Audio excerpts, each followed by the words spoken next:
शहीद बेनज़ीर भुट्टो जी अॼु 15वीं वरसी मल्हाई वेंदी। गढ़ी ख़ुदा बख़्श में जलसे जूं तैयारियूं मुकमल कयूं वयूं आहिनि। जलसे लाइ पिंडाल सजायो वियो। सिंध समेत मुल्क जे कुंड कुड़च मां काफ़िला पहुचण शुरू थी विया आहिनि। इन हवाले सां वीडियो लिंक ते मौजूदु आहे नूर मोहम्मद सुमरो। जी नूर मोहम्मद, छा तफ़सील आहे वधीक? पाकिस्तान पीपुल्स पार्टी जी शहीद चेयरपर्सन ने पाकिस्तान की पहिरीं चूंडियल वज़ीर आज़म शहीद राणी मोहतरमा बेनज़ीर भुट्टो जी 15वीं वरसीअ जा जेके इंतज़ाम आहिनि उहे मुकमल कया विया आहिनि।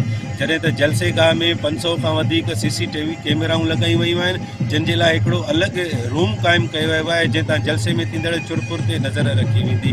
जॾहिं त हिन भेरे वरसीअ जा इंतज़ाम इंतिहाई सख़्तु कया विया आहिनि। पुलिस जे 8000 ऑफिसरनि ऐं अहलकारनि खे मुक़ररु कयो वियो आहे, जॾहिं त 140 रेंजर्स जा पिणु नौजवान ड्यूटियूं सर अंजाम ॾींदा। जॾहिं त गेट नंबर 6, 7 ऐं 8 मां मर्द जियालनि जूं झड़तियूं वठण बैदि जलसे गाह अंदरि छॾियो वेंदो ऐं 9 ऐं 10 मां औरत जेके लेडीज़ अॻुवान कारकुन तोड़े जियालियूं ईंदियूं उन्हनि खे झड़ती वठण बैदि जलसे गाह में अंदरि छॾियो वेंदो। जॾहिं त जलसे गाह जे अंदरि ज़िलई वाइज़ कैंपियूं लॻायूं वयूं आहिनि ऐं उन्हनि कैंपियुनि में हिन वक़्तु बि केतिरा ई माण्हू रिहाइश पज़ीर आहिनि जेके परे परे खां पंधु करे गढ़ी ख़ुदा बख़्श भुट्टो सुभाणे जी जेका वरसी रखियल आहे उन तक़रीब में शिरकतुनि लाइ पहुता आहिनि।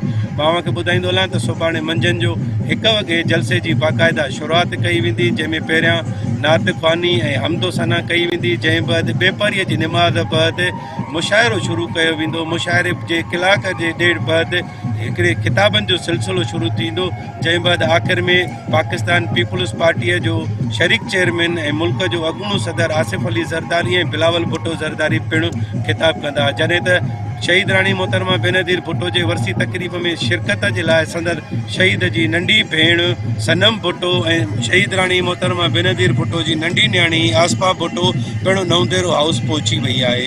जॾहिं त पार्टीअ जे जेके मक़ामी तोड़े ज़िलई सूबाई जेके अॻुवान आहिनि MNA MP आहिनि उन्हनि जो बि हिन वक़्तु आमन जो सिलसिलो जारी आहे, जंहिंमें हिन वक़्त ताईं सेनेटर वक़ार मेहदी, सेनेटर ससुई पलीजो, खुर्शीद शाह, नयर बुखारी समेत केतिरा ई अॻुवान आहिनि जेके हिन वक़्तु नवंदेरो हाउस में तरसियल आहिनि। जी।